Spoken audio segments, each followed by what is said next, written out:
Mini PC di tahun 2026 ini bisa apa sih? Dan ini harganya termasuk cukup murah ya. Di 5 jutaan aja kita bisa berharap apa sih sebenarnya? Ya, ini namanya adalah Geekom R12 Lite ya. Waktu kemarin kayak gue bahas di video reviewnya itu Geekom Mini R12 Lite. Ternyata itu penamaannya agak mirip-mirip ya. Ini Geekom tolonglah nama ini yang lebih jelas gitu. Untuk spesifikasi yang dipakai, ini dia pakai Intel N95 ditemani sama RAM-nya 8 GB dan storage-nya itu di 256 GB. Gua tahu pasti banyak ngomong RAM 8 GB bisa apa ya? Ya betul, memang RAM 8 GB ini sebenarnya di tahun 2026 udah agak kurang ya. Memang dia udah ditemani sama Windows 11 Pro, tapi memang ya RAM 8 GB itu udah ngepas banget. Kalaupun kalian mau upgrade, dia cuma bisa di-upgrade sampai 16 GB dan itu cuma bisa single channel ya. Jadi kalian harus belinya RAM 16 GB. Untuk storage-nya sendiri dia juga bisa upgrade sampai 1 tera ya. Sebenarnya kalau misalkan kebutuhan kalian pakainya misalkan buat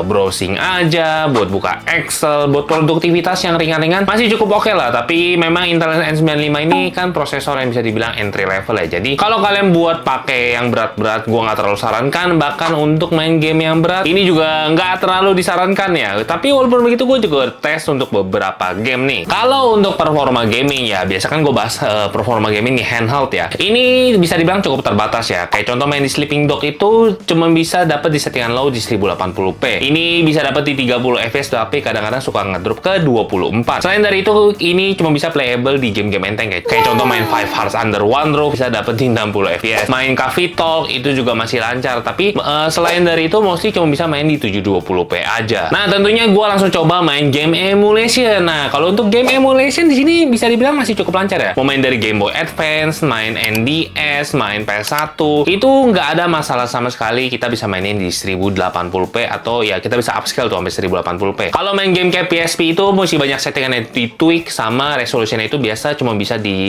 native resolution ya. Jadi ini kalian harus ganti-ganti gitulah. Dan PS2 juga sama. Kalian mungkin mesti mainin underclock-nya dan lain-lain. Kalau gue sih males ya. Jadi menurut gue PS2 di sini kurang cocok. Kalau kecuali kalian mau suka ngetweak ya itu oke lah ya. Di sini game PS2 yang masih playable itu ada Tales of Destiny yang Director Cut. Itu karena gamenya modelnya 2D sprite itu nggak ada masalah sama sekali. Ini lancar di 60 fps ya. Ya, jadi gimana menurut kalian? Sebenarnya beli mini PC 5 jutaan ini buat kalian masih worth it nggak sih di harga 5 jutaan dapat spek kayak gini? Tapi menurut gue sih sebenarnya di harga RAM dan SSD naik ini termasuk cukup worth it ya. Apalagi dia punya build quality yang bagus dan masih bisa main game-game emulation ataupun main game PC yang ringan lah ya. Ya, gue udah taruh video reviewnya, udah gue post, itu kalian bisa langsung cek aja nih di atas atau di bawah. Ya, kalian juga bisa komentar pendapat kalian sebenarnya worth it gak sih beli mini PC kayak gini?